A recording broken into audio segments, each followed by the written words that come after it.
یو ورځ په یو کلي کې یو سړی چې نوم یې خادم شاه و، د کور دپاره یو خر او سپی ساتلی و. د خر نه به یې کار هم اخیستو او خیال به یې وله هم ساتو او د سپي سره به یې ظلم زیاتې کولو. نو یوه ورځ خادم شاه د کار نه ډېر ستړی راغلی و، نو اوده شوی و چې په دې کې یو غل د هغو کور ته واوړېدو. نو په دې کې دې خر او سپي دا غل ولیدو. سپي غل ولیدو خو ځانه په لږ وخته و او د سره یې غوږ ونه کړو.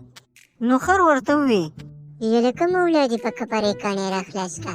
ته دا غوږ ولې نه کړې؟ تا ولیدې چې غل دننه واوړېد او تا ځان داسې شپېلې کړې ده، خو ستا ډیوټي ده او تا داسې د کټوټۍ سر نیولی او غبار یې ونه کړې، نو مالک خو به اوده پاتې شو. دا غل به تې هر څه ویسي. شابه وغپېږه، که نه د کور نه به وله د کلي جومات جوړ کړی، دغه تش دیوالونه به ورته پاتې کړي او نور به هر څه ویسي د مالک نه. شابه. نو طوطو ورته ووی هلکه خره یوه خبره درته کوم، خپل کار سره کار ساته، زما په کار کې به کار نه لرې وروره. ستا خو مزې د خوراک په ټایم دی، د اوسېدو ځای دې ښه برابر دی، د هېڅ کمی د سره نشتي.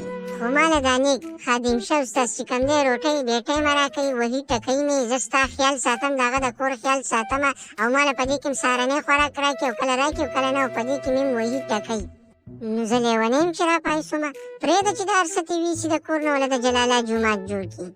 چې دا یې واورېدو نو خر ورته ووی هلکه ته خو ډېر نتینګ سپی ښه، هغه ستا سره دومره ښه کوي او ته اوس د هغه بد غواړې، ورېږه زه یې راپاسوم. خر دا ووی او په هنار یې سر شو، وایي چې مالک راپاسوم. د خر هڼېدو سره غل د کوره وتښتېد او ځان یې وباسو. بل طرف ته خادم شاه په خوب سترګې ورغلې وې چې د خر هنار یې واورېدو، نو سوباړ یې راواغست او په خر پسې راووت او په رسېدو سره یې په خر په وهلو شروع کړه او د بوسو سکی یې ترې جوړ کړو او ورته یې وویې ستا په سټ خیرات وکم، ایله بېله مې په خوب سترګې ورغلې، ستا په هڼېدو راپاڅېدمه، تا ته خو ما هر سا اچولې، خو ته بیا هم هڼېږې، ورېږه چې برابر دې کړم.